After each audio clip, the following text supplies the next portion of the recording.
Bem-vindos a mais um unboxing. Hoje nós começaremos o unboxing do Evangelho de Mateus. Mas eu desejo fazer uma introdução que deverá nos tomar hoje, no próximo estudo, talvez mais dois ou três introdutórios, porque eu penso que a gente precisa entender um pouco o que são os evangelhos e como foi o processo de formação dos evangelhos, e você vai entender por que isso é importante de sabermos na medida em que a gente caminhar pelo evangelho hoje. Então, Mateus é o evangelho que nós vamos nos aventurar a desembrulhar juntos. Eu peço que você abra no capítulo 1, versículo 1 de Mateus. Eu estou lendo na Nova Versão Transformadora, na NVT. E diz assim: você precisa se lembrar de que no mundo antigo, esses livros não eram como são hoje os livros. Hoje você pega um livro, você tem a capa do livro, você lê a capa, você lê o nome do autor, na contracapa você encontra informações sobre o autor, uma pequena introdução sobre a obra e etc. No mundo antigo não era assim. Quando você pegava um livro, uma carta como essa, um livro como esse de Mateus, você tinha um pergaminho, um rolo. E nesse rolo não tinha necessariamente algo escrito. Você pega um rolo, algo escrito dizendo que livro era esse. Você abria o pergaminho. E ao abrir o pergaminho, para você saber quem escreveu ou do que se trata, você lia logo imediatamente as primeiras palavras do livro. Então, em se tratando dos livros da Bíblia, se você quer entender do que vai se tratar o livro que você vai começar a ler, você precisa ler as primeiras palavras do livro do Novo Testamento. No caso aqui, é o que a gente está fazendo, mas hoje, como eu disse, vai ser introdutório, mas eu quero te dar um sabor. Por exemplo, Mateus 1, verso 1. Este é o registro dos antepassados de Jesus Cristo. E aí vem a genealogia de Jesus. De fato, se você estiver lendo outra tradução, vai dizer assim: este é o livro da genealogia de Jesus. A NVT colocou: este é o registro dos antepassados de Jesus. Mas é curioso porque no grego você tem assim, Biblos, Gênesis, Jesus Christus. Biblos, Gênesis. Biblos é livro.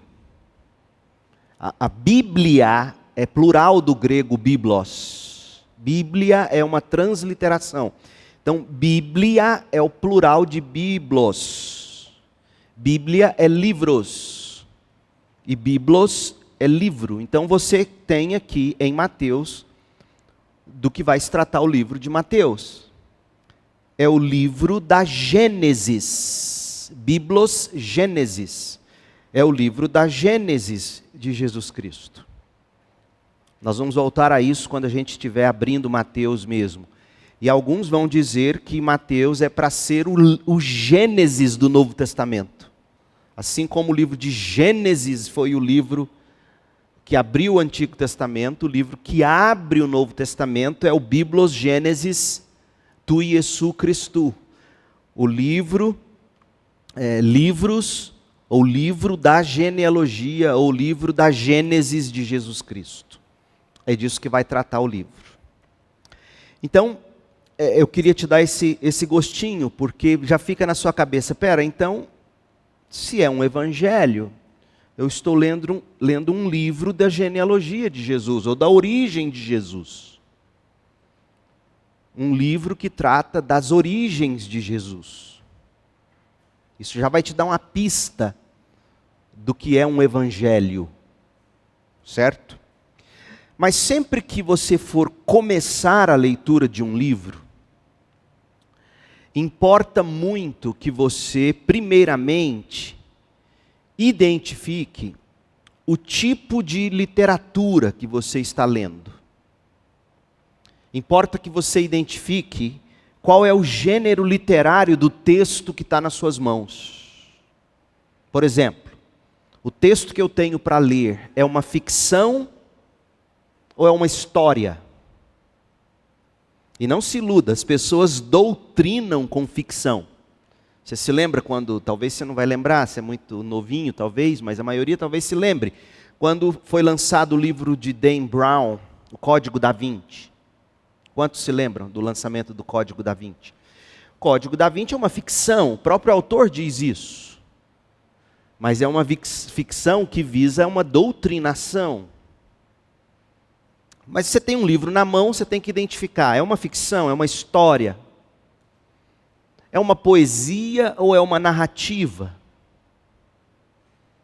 É um livro ou um texto dramático ou um texto técnico?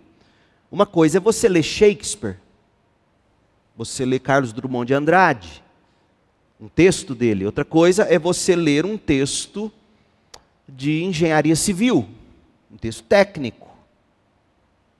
Percebe? Então, se isso se aplica às literaturas todas, aplica-se obviamente também à Bíblia. Portanto, quando você abre a Bíblia, do grego livros, você tem que se lembrar que dentro da Bíblia e dentro dessa biblioteca, dentro dessa coleção de livros, eu não vou dizer biblioteca de livros, porque seria redundante talvez, né? Mas dentro da Bíblia, dentro dessa coleção de livros, quais são os gêneros literários? Os tipos de livros, isso importa. Importa muito na hora de você saber interpretar e aplicar o texto. Então, quando nós abrimos um livro, você tem que primeiro ter esse conhecimento. Quando você abre a segunda parte da Bíblia, que é o Novo Testamento, a primeira parte é o Antigo Testamento, a segunda parte é o Novo. Quando você abre a segunda parte da Bíblia, você se depara com a primeira coleção de 27 livros que compõem, com a primeira obra dos 27 livros que compõem o Novo Testamento. Então, quando você abre a segunda parte do Novo Testamento, você abre em Mateus, o primeiro livro da coleção de 27 livros do Novo Testamento. E aí, quando você abre esse primeiro livro, que é o primeiro, o cabeçalho, digamos, a introdução da coleção de 27 livros, as primeiras palavras que você lê são essas: Biblos, Gênesis, to Jesus Christos. Então você de cara, você está, peraí, não é só esse livro, é o cabeçalho dessa coleção de livros. Esse livro, que encabeça essa coleção de livros, vai se propor a tratar da gênesis de Jesus Cristo, da origem dele. Não da origem como a origem do universo, mas de onde veio, para que veio Jesus Cristo. Percebe como é importante você entender isso? Então você abre o Novo Testamento, você abre o primeiro livro, é Mateus, e na sequência você tem Marcos, depois você tem Lucas, depois você tem João. São os primeiros 4 livros que compõem a primeira categoria de gênero literário do Novo Testamento. São evangelhos. Agora vem a pergunta: o que são os evangelhos? Que tipo de livros são esses? E sabe por que é importante você entender isso? Porque as pessoas vão dizer, os críticos vão te dizer, não, mas se você abrir Mateus, por exemplo, comparar algumas narrativas de Mateus, de Marcos, de Lucas, de João, se você comparar narrativas entre si, desses livros que supostamente, dizem os críticos, são escritos para contar a mesma história sobre o mesmo personagem que é Jesus Cristo, você vai ver contradições. Você vai ver narrativas que se contradizem, talvez cronologicamente, num determinado evangelho, um determinado milagre aparece num ponto da narrativa, no outro aparece no outro ponto. Então, que contradição é essa? Não era para ser uma história sobre Jesus Cristo? Por que essa contradição? Você já ouviu críticos dizerem isso. Talvez você já se pegou perguntando isso.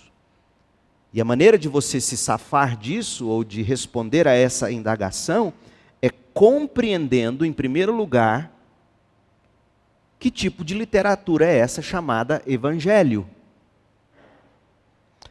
Você já deve ter ouvido, obviamente, você é evangélico, você já ouviu a palavra evangelho. E você sabe que o significado de evangelho é o que mesmo? Boas novas. Evangelho, boas novas. O que eu quero que você entenda a partir de hoje é o seguinte: qual a relação entre evangelho enquanto boas novas e evangelhos enquanto literaturas ou livros no Novo Testamento? Que relação há entre evangelho e evangelhos? É importante você saber isso. Eu presumo que você saiba o que é evangelho. É a boa notícia de como Deus salva o pecador. Certo? Não é isso? É uma boa notícia. Evangelho literalmente significa boa notícia. Que boa notícia é essa? Boa notícia tem que trazer uma boa notícia. Qual é a boa notícia que é o evangelho? Ou qual é a boa notícia da boa notícia do evangelho? A boa notícia é a maneira como Deus salva pecadores que estão condenados em seus pecados. Essa é a boa notícia. De que modo eu posso receber absolvição diante de Deus? De que modo eu posso ser aceito diante de Deus? E se eu te pedisse para você citar um texto bíblico que resumisse o evangelho, a boa notícia, talvez você citasse qual mesmo? João 3,16,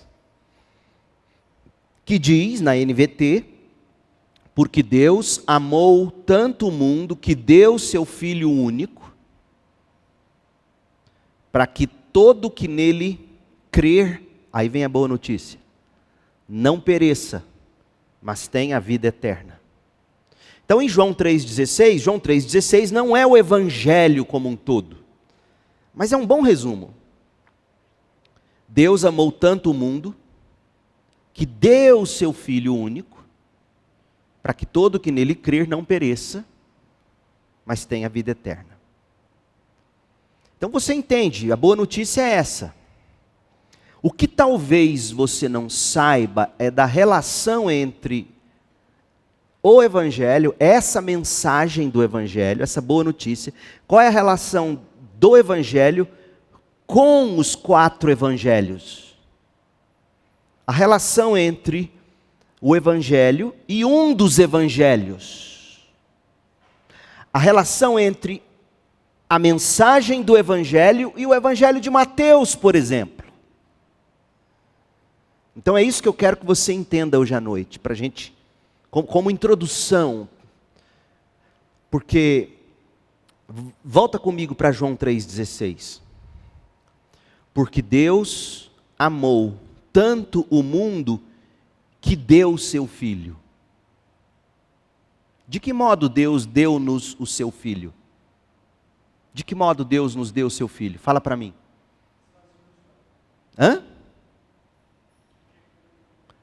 Entregou ele para morrer como nós. Mas como foi essa entrega? Como foi a entrega do Filho de Deus para nós? Ele encarnou. O que mais? Encarnou como? Se encarnou na forma de homem. Como que ele veio ao mundo? Ele nasceu do ventre de Maria, uma virgem, percebe? Essa história essa história de como Jesus encarna, como ele nasce de Maria, é a história do Evangelho. É o que está encapsulado na expressão de João 3,16. Porque Deus amou tanto o mundo que deu seu Filho único. Como Deus nos deu seu Filho? Os Evangelhos nos explicam isso. Os Evangelhos, eles anzipam. Sabe aquela expressão da informática? Você tem um arquivo zipado, né? Já recebeu um arquivo zipado? E aí você anzipa, você abre esse arquivo. Você tem um ícone, o ícone é João 3,16. Você clica no João 3,16, ele te abre o Evangelho de João. Começou a perceber a relação entre Evangelho e Evangelhos? A boa notícia nos é contada nas histórias que os evangelistas escreveram. O modo como Deus nos deu o seu Filho único. O modo que Ele nos amou tanto. Amou de que modo? A ponto de se esvaziar de si mesmo e tornar-se um bebê. Primeiramente, tornar-se um ovo fecundado no ventre de Maria. Imagina, que loucura.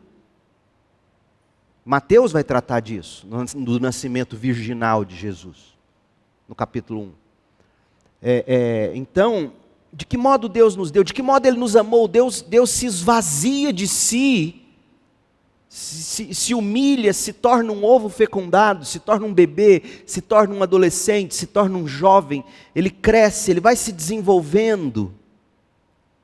E a gente sabe o quanto isso é humilhante. É ou não é humilhante? Não é humilhante? Você está com fome, ter que chorar para sua mãe saber que é hora de você mamar? Isso é humilhante. Choro em si é humilhante. Aí Jesus cresce, ele se torna o Messias, publicamente falando, ele se declara o Messias, e aí como ele é tratado? Ele é humilhado, ele é espancado, ele é crucificado, ele é sepultado como... Só não é sepultado como indigente, ele só não é entregue aos corvos e aos lobos, porque José de Arimateia cuida dele, enterra ele na providência divina. Então isso mostra a humilhação pela qual o Filho eterno de Deus passou. Isso revela o tanto que Deus amou o mundo. Então o Evangelho é a boa notícia de que por meio de Jesus Cristo, Deus nos salva da condenação eterna e nos leva de volta a Ele. Os Evangelhos nos explicam como isso acontece, ou aconteceu. Então, em primeiro lugar, eu tentei mostrar para você a relação entre Evangelho e o Evangelho de Mateus, Marcos, Lucas, João. Os Evangelhos anzipam, abrem para nós o que é o Evangelho. Agora, eu quero mostrar para você que isso é fato, analisando com você a mensagem dos apóstolos. Veja comigo. Você tem que se lembrar de que os evangelhos, como nós hoje os temos, eles não nasceram imediatamente. Antes dos evangelhos circularem, os apóstolos já pregavam. Certo? Os apóstolos já anunciavam o evangelho. Antes dos evangelhos estarem circulando. A mensagem de que Jesus é o Senhor, que morreu e ressuscitou para nossa salvação. Jesus, o Senhor, morreu, foi sepultado e ressuscitou para nossa salvação. Essa mensagem é o coração do Evangelho. Mas não é o Evangelho como um todo. Não é a história toda. Deixa eu te dar um exemplo. Abra sua Bíblia em Atos 10, 34. Quando você analisa a mensagem pregada pelos apóstolos, e eu vou te dar um termo agora, que é um termo enjoado, mas para você poder Conversar, quando alguém quiser aparecer teologicamente perto de você, sem entender o que ele está querendo dizer. A expressão grega chamada querigma. É uma expressão grega, querigma. Os teólogos gostam desse termo, nada de errado com ele. Querigma é a mensagem, seria ao pé da letra, a mensagem apostólica. Quando um teólogo fala o querigma, sabe o que ele está te dizendo? Qual era a síntese da pregação dos apóstolos ou da igreja primitiva? O querigma dos apóstolos. O coração do que os apóstolos pregavam. Isso é o querigma. Então vamos descobrir qual era o querigma dos apóstolos. Qual era as doutrinas essenciais sobre Jesus. Quando os apóstolos anunciavam o evangelho, o que eles diziam? Lembra? Atos 10, é Pedro pregando o evangelho na casa de Cornélio. E quando Pedro prega na casa de Cornélio, não tinha ainda Mateus, Marcos, Lucas, João, não tinha os evangelhos. Mas o evangelho já era pregado. Eu vou mostrar para você, na verdade eu vou iluminar para você, porque quem está te mostrando isso é Lucas, não sou eu, Lucas que escreveu Atos, Lucas inspirado. Eu vou iluminar para você e você vai perceber que o sermão de Pedro, em Atos 10, de 34 a 43, toma nota, eu quero que você veja por você na sua Bíblia. O sermão de Pedro, em Atos 10, de 34 a 43, apresenta para nós o esboço de um evangelho. O esboço do conteúdo de Mateus. O esboço do conteúdo de Marcos. O esboço do conteúdo de Lucas, João. Quando um autor vai escrever um livro, e você sabe disso se você estuda um pouquinho sobre literatura, se você vai escrever uma novela, se você vai escrever uma narrativa, você tem que ter um esboço. Lembra da redação? Introdução, desenvolvimento, conclusão. Você vai fazer uma redação no Enem, você tem que ter seguir um critério, não tem? Então, quando você lê Atos 10, de 34 a 43, você vai ver Lucas pregando o evangelho. Mas na pregação de Lucas, você descobre que na pregação de Pedro, que Lucas escreve para nós, você vai perceber que Pedro já está apresentando o esboço, já é um dos evangelhos em miniatura. Olha só, deixa eu te mostrar antes da gente ler. No verso 36 de Atos 10, você vai ver Pedro falando do senhorio de Jesus. Aí você se lembra, o evangelho de João começa como? No princípio era o verbo era Deus, o verbo estava com Deus, todas as coisas foram feitas por meio do verbo, sem o verbo nada do que foi feito se fez. O verbo é Jesus Cristo. João, evangelista, começa nos apresentando a divindade e, portanto, o senhorio de Jesus. Mas Pedro, quando ele começa a pregar, ele fala do senhorio de Jesus. João vai ampliar isso no evangelho dele. No verso 37, você vai ver que, de Atos 10, Pedro fala do ministério de João Batista. Ora, você vai ler os evangelhos, você vai ver que João Batista, nos 4 evangelhos, sempre vieram como predecessor de Jesus Cristo. Aquele que anunciou a chegada, ou que estava chegando, o Messias prometido de Israel. Tem isso nas narrativas dos evangelhos. E no sermão de Pedro você vê o senhorio de Cristo, o ministério de João Batista. Verso 37 de Atos 10, a vida de Jesus na Galileia. Pedro está colocando aqui. No verso 38, Pedro vai falar do poder, dos milagres, das curas, dos exorcismos de Jesus. O que você encontra em Mateus, por exemplo?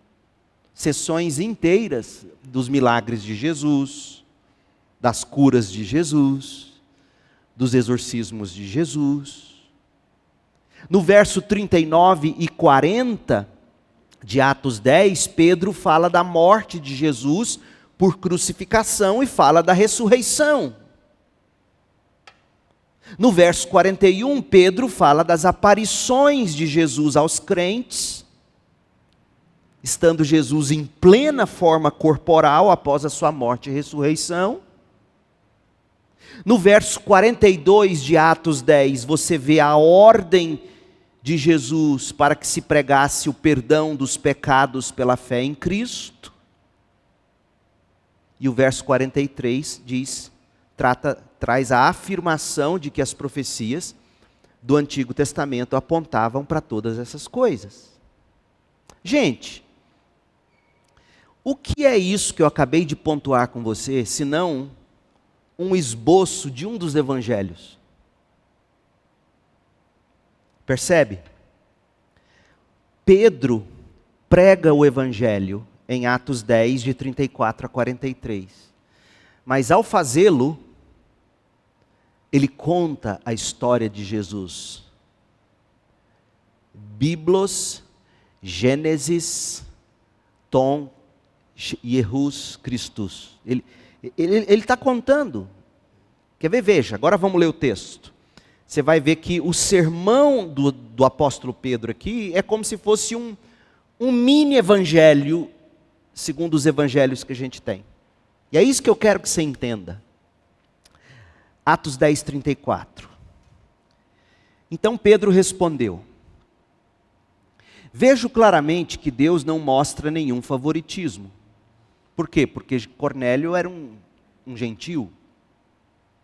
Cornélio não era como dos deles lá de Jerusalém. E Deus estava salvando um que não era judeu puro sangue. Verso 35. Em todas as nações, Deus aceita aqueles que o temem e fazem o que é certo. Agora veja, verso 36. Esta é a mensagem de boas novas, esta é a mensagem do Evangelho para o povo de Israel. Aí ele vai ele vai pregar o Evangelho. Aí nós vamos ler o querigma de Pedro. Mas na medida em que Pedro prega, enxergue, ele está nos dando esboços do que seria um evangelho. Olha só. Há paz com Deus por meio de Jesus Cristo, que é Senhor de todos. João expandiu isso em João 1. A Almeida, Revista e Atualizada, traduz assim esse versículo: esta é a palavra que Deus enviou aos filhos de Israel, anunciando-lhes o evangelho da paz por meio de Jesus Cristo. Este é o Senhor de todos. Mateus vai começar mostrando Jesus como rei, o rei soberano. Percebe? Então qual é o primeiro tópico do evangelho esboçado por Pedro? Jesus é rei, Jesus é soberano, Jesus é Deus. Você vê isso na introdução de Mateus, você vê isso na introdução de João. Os evangelistas estão expandindo o evangelho na medida em que eles escrevem, cada um deles, o seu evangelho. Verso 37. Vocês sabem o que aconteceu em toda a Judéia, começando na Galileia, depois do batismo que João proclamou. Você vai ler os evangelhos, o evangelho de Mateus, você vai ver João proclamando. Sabem também que Deus ungiu Jesus de Nazaré com o Espírito Santo e com poder. Lucas capítulo 4 vai contar disso. Então Jesus foi por toda parte fazendo bem e curando todos os oprimidos pelo diabo, porque Deus estava com ele. E nós somos testemunhas de tudo que Jesus fez em toda a Judéia. Nós somos testemunhas, nós os apóstolos. As testemunhas oculares. Nós somos testemunhas. Lucas capítulo 1, lembra como ele começa o evangelho dele? Dizendo que ele consultou narrativas e pessoas. Então nós somos testemunhas de tudo o que Jesus fez em toda a Judéia e em Jerusalém, onde o mataram, penduraram-no numa cruz. Mas Deus o ressuscitou no terceiro dia e permitiu que ele fosse visto, não por todo o povo, mas por nós que fomos escolhidos por Deus de antemão para sermos suas testemunhas. Nós fomos os que comemos e bebemos com ele depois que ele ressuscitou dos mortos. Você lê isso nos evangelhos. E ele nos mandou anunciar sua mensagem em toda parte. Olha a grande comissão de Mateus aqui no sermão de Pedro. Ele nos mandou anunciar sua mensagem em toda parte e testemunhar que Deus o designou juiz dos vivos e dos mortos. É a respeito desse Jesus que todos os profetas dão testemunho, dizendo que todo o que nele crer receberá o perdão de seus pecados por meio do seu nome. O que Pedro fez? Pedro pregou o evangelho. Mas ao pregá-lo, ele nos deu aqui um esboço de um dos evangelhos, por exemplo, ou o esboço do que é um evangelho quando a gente lê Mateus, Marcos, Lucas ou João.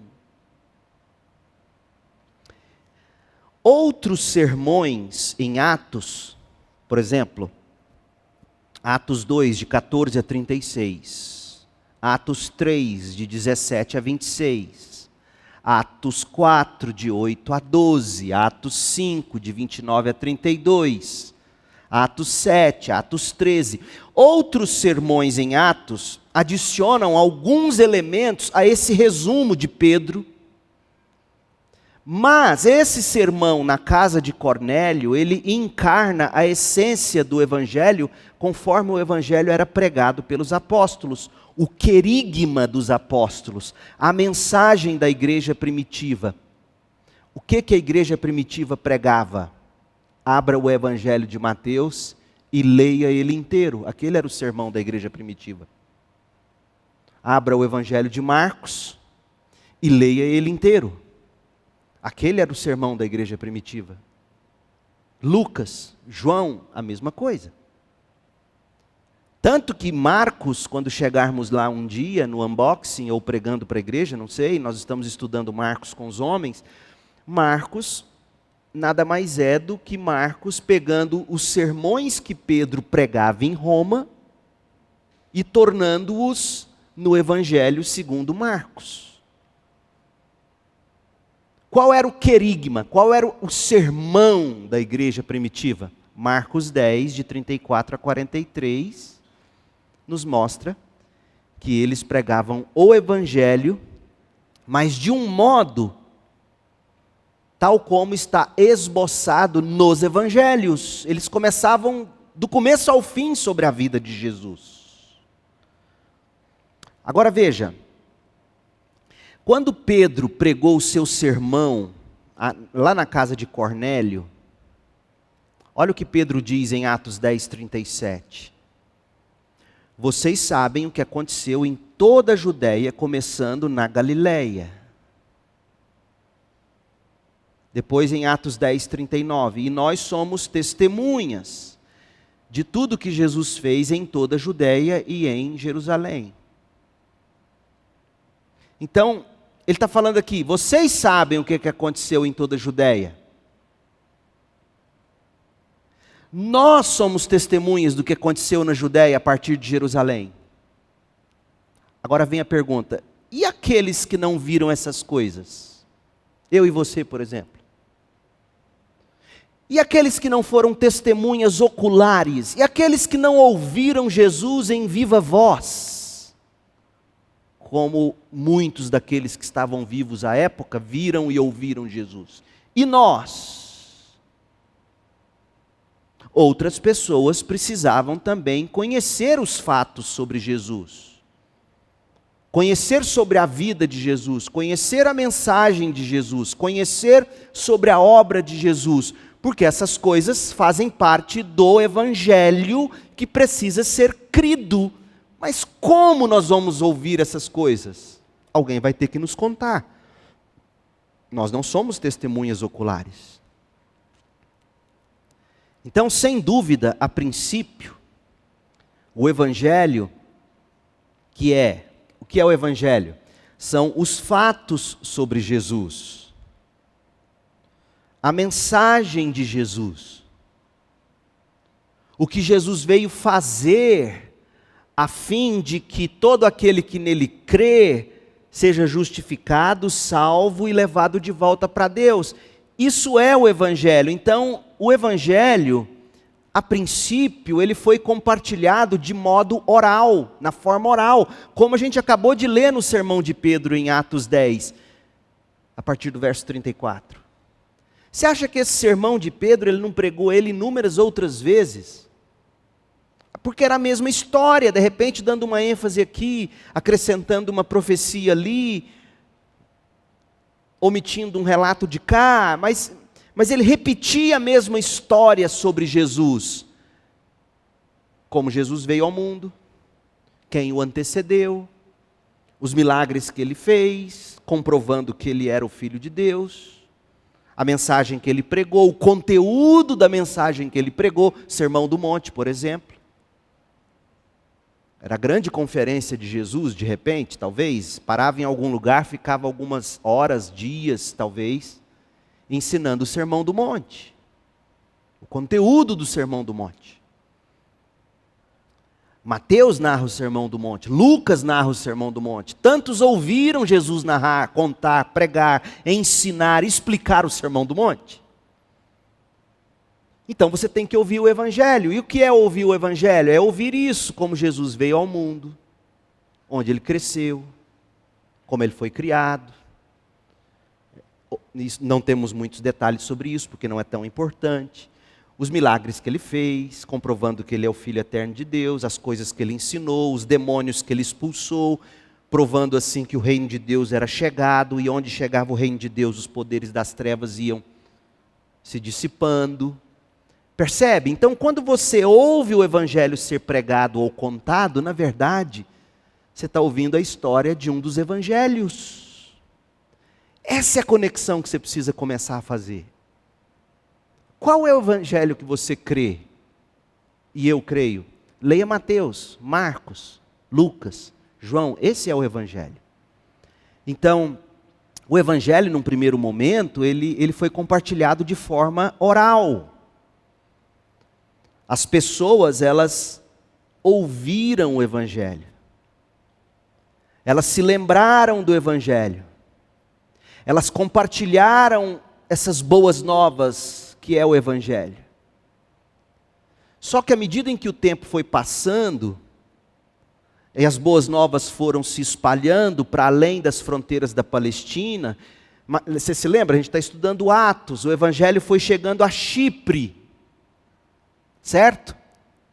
O evangelho foi chegando a Chipre, o evangelho foi chegando à Síria, o evangelho foi chegando à Ásia Menor, o evangelho foi chegando na Europa. Pergunta que eu te faço, você é inteligente, você vai saber responder. Esse povo era testemunha ocular do que Jesus viveu, do que ele pregou? Não, nenhum era. Na Europa, em Filipos, ninguém nunca tinha ouvido falar de Jesus.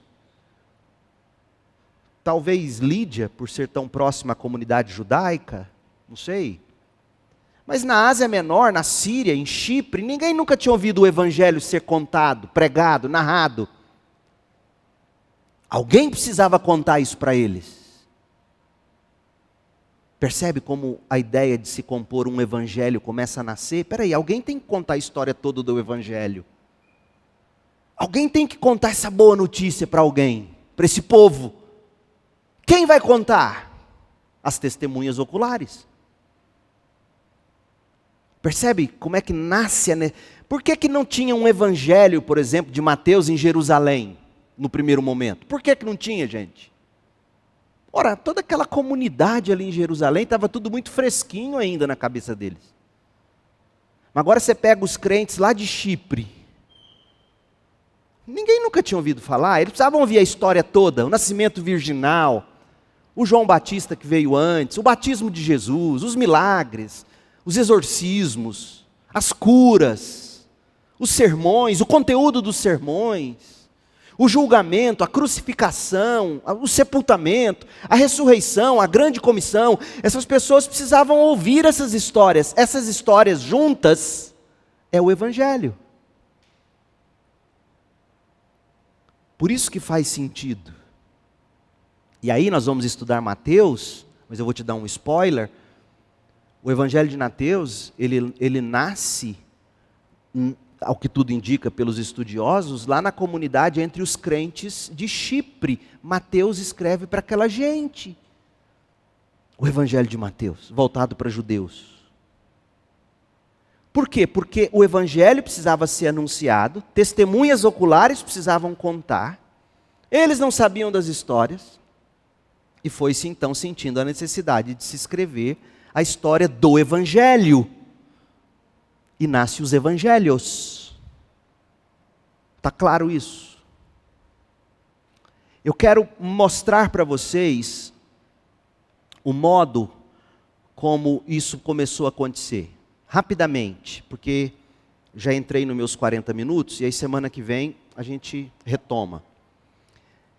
Quando eles sentiram a necessidade de contar a história do Evangelho, e aí foram nascendo as tradições, lembra de Lucas 1? Que ele diz que pesquisou os relatos que já existiam. O que eram esses relatos? Já eram mini-evangelhos. Tradições orais que circulavam, talvez escritos. Lucas entrevistou Maria, provavelmente. Lucas entrevistou mulheres que andaram com Maria. Então, já existiam mini-evangelhos circulando. Mas como eles fizeram para reunir o material dos evangelhos? A primeira coisa que eles fizeram, eles reuniram uma coleção de profecias do Antigo Testamento. Espera aí, em primeiro lugar, a gente tem que mostrar para esse povo que Jesus é o Messias, é o que o Antigo Testamento prometeu. E aí o que os apóstolos, inspirados pelo Espírito, as primeiras testemunhas ligadas aos apóstolos, fizeram, eles foram para o Antigo Testamento e investigaram e encontraram, como Jesus fez com os discípulos no caminho de Emaús, mostrou pelos profetas, pela lei, pelos escritos poéticos, mostrou que todo o Antigo Testamento dizia respeito a Jesus. O que eles fizeram então, os apóstolos? Eles foram atrás de profecias no Antigo Testamento. Eles foram atrás de relatos que apontavam para Jesus. Então, se você for fazer uma busca, existe cerca de 80 profecias do Antigo Testamento, de algum modo registradas no Novo Testamento. E essas profecias cobrem desde a pré-existência de Jesus até seu nascimento, falando da sua vida, falando da sua morte, da sua ressurreição, do derramamento do Espírito. Então, a primeira coisa que esses que contavam o Evangelho, esses que pregavam o Evangelho fizeram, eles precisaram encontrar base bíblica. É bíblico que a gente está pregando. Então, qual que é a nossa Bíblia até então? Antigo Testamento. Vamos olhar para o Antigo Testamento e vamos ver. Jesus é cumprimento disso. A segunda coisa que eles fizeram, eles reuniram coleções que continham as coisas que Jesus disse e fez. Essas coleções circulavam. Circulavam de forma oral, circulavam de forma escrita. Lucas capítulo 1, abra aí, veja, Lucas 1, de 1 a 4. Lucas 1, de 1 a 4. Olha o que Lucas diz. Muitos se propuseram a escrever uma narração do Evangelho, da boa notícia. Uma narração dos acontecimentos que se cumpriram entre nós. Como eles fizeram, como eles agiram para escrever essa narração? Verso 2. Eles usaram os relatos que nos foram transmitidos oralmente, ou por escrito, por aqueles que desde o princípio foram testemunhas oculares e servos da palavra de Deus. Então o que Lucas fez como um bom historiador? Ele foi investigar essa tradição oral, ele foi ouvir esses testemunhos. Ele foi checar esses documentos escritos que viviam circulando. E aí ele diz no verso 3 que depois de investigar tudo detalhadamente desde o início, eu também decidi escrever para vocês um relato preciso, um relato ordenado. Mas sabe o que significa essa palavra ordenado ou preciso no grego? Dá a ideia de sucessivamente. Então Lucas está dizendo que ele coletou toda a tradição oral que ele teve acesso, aquilo de que ele conseguiu acessar, ele coletou o que se dizia, ele coletou o que estava escrito, tudo que ele pôde, ele investigou e pela direção do Espírito, pela inspiração do Espírito, ele colocou de um modo ordenado, ou seja, uma narrativa sucessiva, começo, desenvolvimento, meio e fim. Ele fez isso. E qual era o objetivo dele? Verso 4, para que você tenha plena certeza de tudo que lhe foi ensinado. Então, quando eles quiseram contar a história do Evangelho para quem não era testemunha ocular, lá em Chipre, lá na Síria, lá na Ásia Menor, lá na Europa, o que eles fizeram? Primeiro, foram para o Antigo Testamento.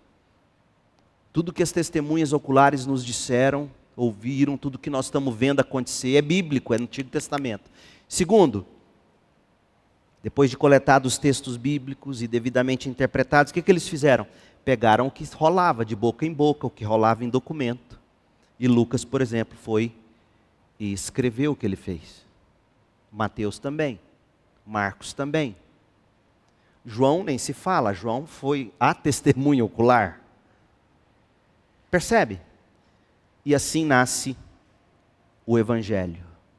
Semana que vem eu quero falar um pouco sobre o gênero distinto dos evangelhos, o que de fato é um evangelho, por que foi tão importante assim começar a escrever os evangelhos, e aí eu vou recapitular isso com vocês, e no outro estudo a gente entra numa introdução a Mateus, para daí a gente ir desembrulhando o texto, tá certo?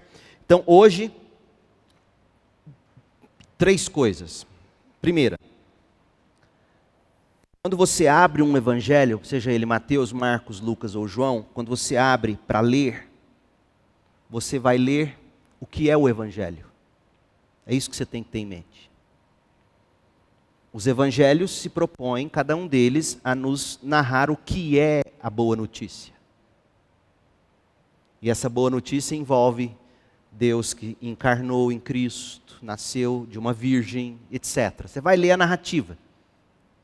Ele prova que ele era Deus através dos milagres, através das curas. Ele mostra que o reino de Deus chegou através das expulsões de demônios, através do poder dele em ação visível, palpável, etc.